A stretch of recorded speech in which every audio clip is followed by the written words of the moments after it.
This is James Corbett of CorbettReport.com with your Sunday update for this 29th day of August 2010. And now for the good news. After decades of obfuscation, the controlled corporate media finally showed signs this week that they are actually capable of reporting on some of the information that demonstrates that John F. Kennedy was not killed by a lone assassin. This marks a potential turning point as plummeting ratings force television news to actually report on obvious truths that have been understood by the vast majority of the public for decades. Earlier this week, a Fox News affiliate decided to report on a recording of Joseph Adams Milteer, in which Milteer talks about the plot to assassinate Kennedy weeks before the shooting took place in Dallas, Texas. Despite knowing of this information, the FBI never seriously considered Milteer as a suspect in the assassination, and the Warren Commission never mentioned this in their report. At the National Archives and Records Administration, Don found many reports missing or manipulated, including his file on Milteer from '63. Everything that I had done was gone. Everything was gone. But the most startling discovery was a tape recording captured by Miami intelligence officers November 9th, 1963, just weeks before Dallas. Milteer is talking to the informant, William Somerset. Why the hell you figure the best way would be to get from an office building with a high-powered rifle? And they're going to really try to kill it. The FBI headquarters and Secret Service both had that tape within days. It should have stopped the president from traveling instantly. But they didn't. And he says he was jubilant. Bragging to Somerset, "You thought I was kidding when I said he would be killed from a window with a high-powered rifle." Despite all of that, Milteer was never even mentioned in the Warren Commission report. The report is not significant because this represents any new information.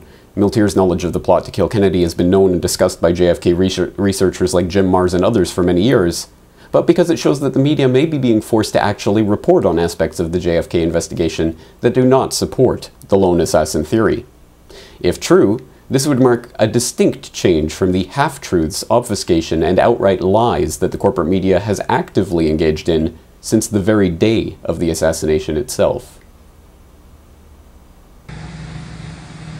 In the next instant, with this time Mrs. Kennedy apparently looking on, a second shot, the third total shot, hit the president's head. His head could be seen to move violently forward. The story on Milteer is the first significant report on mainstream news since a young, up-and-coming journalist named Bill O'Reilly reported on CIA interference in the JFK investigation.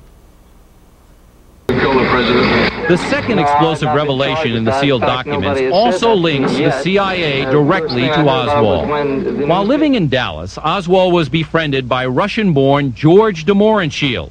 Investigators determined he was a contract agent for the CIA in Central America and the Caribbean. In 1977, moments before he was to be interviewed by House investigators, de Mohrenschildt blew his brains out with a 20-gauge shotgun. House investigators believe he was a crucial link between the CIA and Lee Harvey Oswald. There is no question that the sealed JFK files are extremely embarrassing for the CIA. House investigators have told Inside Edition that the agency did not fully cooperate in their investigation and that the CIA had final say in the report that the House Assassinations Committee made public. Thus, the public report makes no mention of the CIA's links with Lee Harvey Oswald. But the secret documents are another story. Confronted by Philly 9/11 Truth on his previous reporting on the JFK investigation, O'Reilly continued to stand by his assessment that the CIA was interfering with the investigation and vowed to get to the bottom of the assassination mystery before he dies. Hey, Nick. How you doing, man? I was wondering, remember back in the day when you did that report about the JFK assassination? You remember that?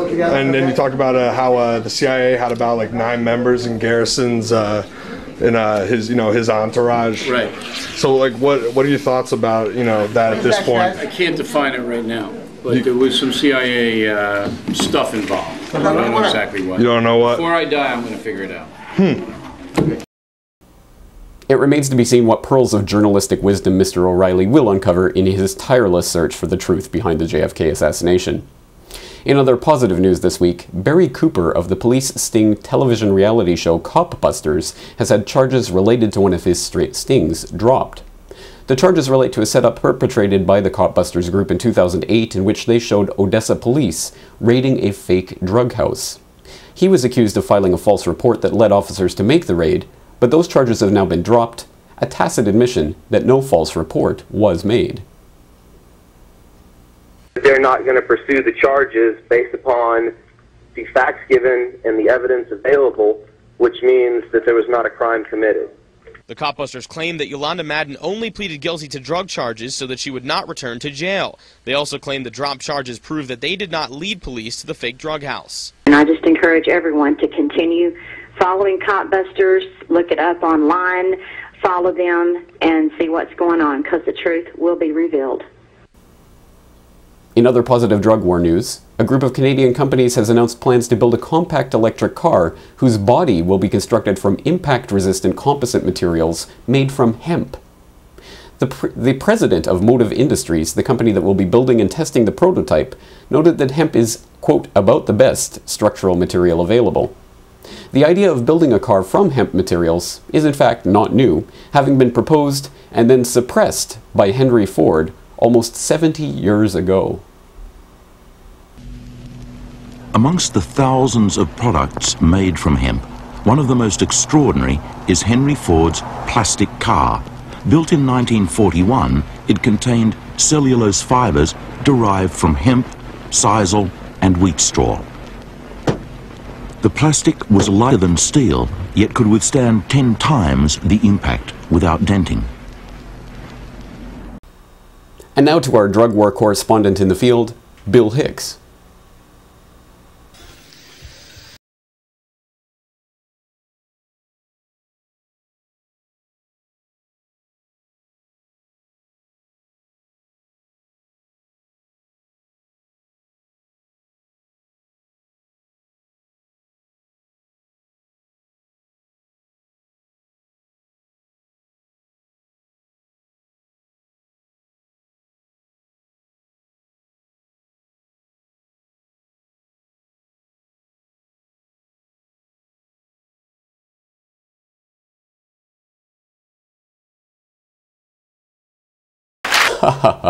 Thanks, Bill. Finally today, signs are emerging in Europe that the public is beginning to wake up to the potential species-threatening dangers of genetically modified biowarfare food crops. Last week, a group of protesters in France uprooted all of the plants in an open-air field of genetically modified grapevines. This follows a similar scene in Spain last month, where dozens of people destroyed 2 GMO fields. The protest at the French vineyard marks the second time that very same field was attacked. Last year, protesters staged a similar event at that vineyard, prompting the field owners to install gates and fences to prevent such an event from happening again.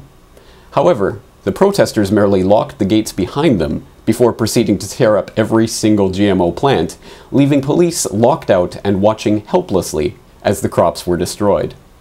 In an anonymous press release from the group that attacked the experimental GM corn crops in Spain last month, the group wrote, quote, "This kind of direct action is the best way to respond to the fait accompli policy through which the Generalitat, the state, and the biotech multinationals have been unilaterally imposing genetically modified organisms." End quote.